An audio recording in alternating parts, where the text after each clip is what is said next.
Dahil sa ginawa ng Brazil team bago sila lumaban sa Gilas Pilipinas noong semifinals, nahuli daw ng FIBA organization ang ginawang plano ng Brazil sa pagsadya daw nila magpatalo para makalaban ng Team Philippines. May nakaabang na parusa nga daw ito sa FIBA.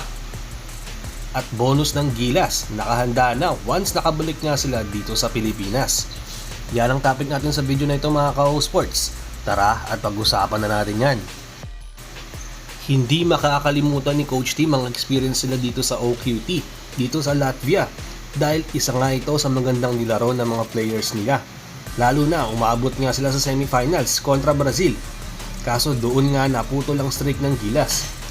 Ganun na ganun nga ang nilaro nila ng Gilas kontra Latvia. Tinambakan agad nila ito sa unang minuto ng laro at umabot sa double digit ang lead nila. Na-maintain nila ito hanggang end of the quarter at nakuha nga nila yun, panalo na yung kontra Latvia. Kaso nga dito sa kontra Brazil same scenario naman ng nalumamang din ng Gilas sa first quarter at 12 points nga din ang biggest lead nila. Kaso hindi nga nila ito na-sustain ang kalamangan nila. Kaya siguro fatigue factor na din dahil walang kapalitan nga si Junmar. Dahil injured nga itong si Kai Soto. Kaya ang ending natalo ang Gilas kontra Brazil. Madaming fans nga na nagsasabi na kung naglaro nga itong si Kai Soto ay malaking factor ito para sa kanilang kupunan. Madaming mababago. At siguro isang factor na rin kung maglaro nga talaga itong si Kai Soto. Malaki ang maiaambag niya sa kanyang team.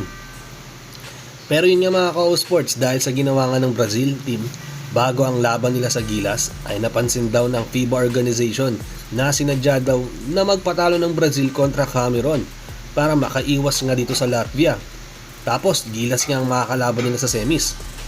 Malaking kasalanan nga daw yun sa liga dahil parang pagbibenta daw yun ng laro. Knowing na international game nga ang hawak nito at sobrang obvious daw na ginawa nga nila. Maaari nga daw masuspend ang bansang Brazil sa FIBA dahil sa inasal nila. Nililinaw ko lang mga ka-sports, ito ay ayon sa isang kuliglig.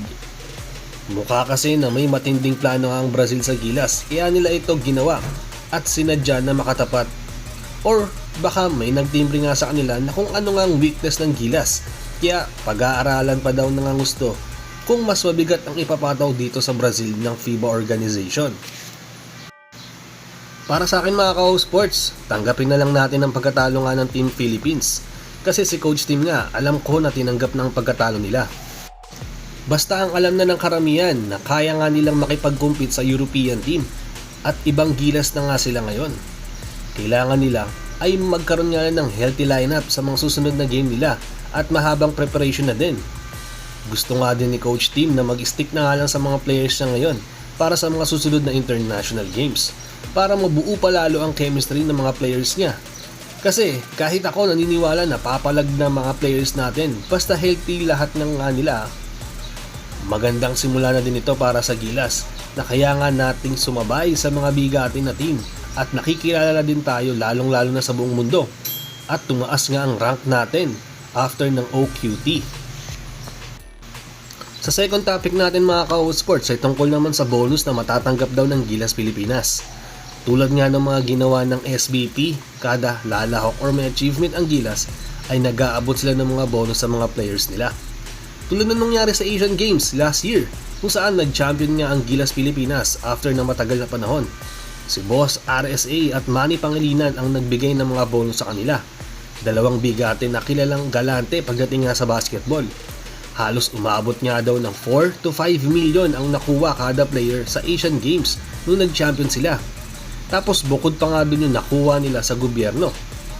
Kaya nga parang nanalo nga daw sa loto ang mga players nun sa Gilas, which is deserved naman din nila yun na makuha. Kaso yun nga mga ka-sports, malaking halaga nga daw ang nakahanda ngayon sa Gilas after nilang talunin ang 6 sa FIBA World Ranking na Latvia. Kulang-kulang nga daw na 2 to 3 million per player ang maaaring matanggap nga daw ng Gilas sa pagdahok nila dito sa OQT. Kahit pa hindi nga daw sila nag-champion at nakakuha ng ticket para sa Paris Olympics, gumawa naman daw sila ng history pagdating sa FIBA. Kaya malaking karangalan na nga din ito para sa ating bansa. Sa ngayon kasi, inaantay na nga lang sila makabalik dito sa ating bansa. Dahil sa ngayon ay nandoon pa nga rin sila sa Latvia para lumahok at manood nga ng finals na nangyari. Brazil versus Latvia nga ang nangyari mga ka-sports at nag-champion nga dyan ng Brazil. So sila nga ang makakapasok na at magkakaroon ng ticket para makapasok nga sa Paris Olympics. Sinulit na din ng Team Philippines ang pagpunta nila dito sa Latvia para at least makapagka-scout man lang sa mga players at para marami ring matutunan ng mga players ni Coach Tim sa mga susunod na international games. Inaasahan nga natin na magkakaroon ng warm welcome pagdating sa Pilipinas sa mga Gilas players dahil nga sa ginawa nilang sakripisyo at pag-represent na din ng ating bansa. Deserve din naman ng mga players na makuha yan mga ka-sports dahil sa sakripisyo na ginawa nila. Dahil sa short preparation at sunod-sunod nga na tournament na karamihan na players nga na lumahok dito ay kakagaling lang sa PBA season. So parang halos wala ngang pahinga ang mga players. So pukpukan nga sila. Congratulations ulit, Gilas Pilipinas!